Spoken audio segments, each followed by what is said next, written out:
आयुरेवावरुन्धे सर्वस्मै स्वाहेत्याह अपरिमितमेवावरुन्धे प्रजापतिम् वा एष ईप्सतीत्याहुः यो स्वमेतेन यजत इति अतो आहुः सर्वाणि भूतानीति एकस्मै स्वाहेत्याह प्रजापतिर्वा एकः तमेवाप्नोति एकस्मै स्वाहाद्वाभ्यागस्वाहेत्यपि पूर्वमाहुतिर्जुहोति अभिपूर्वमेव सुवर्गम् लोकमेति एकोत्तरम् जुहोति एकवदेव सुवर्गम् लोकमेति सन्ततम् जुहोति स्वर्गस्य लोकस्य सन्तत्यै सदा यस्वाहेत्याह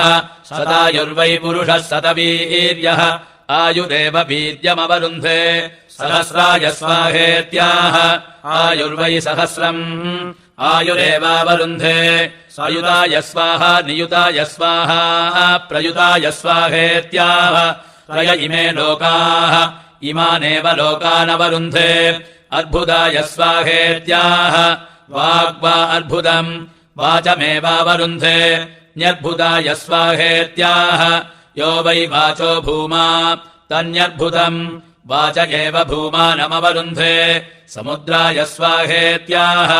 समुद्रमेवाप्नोति मध्याय स्वाहेत्याह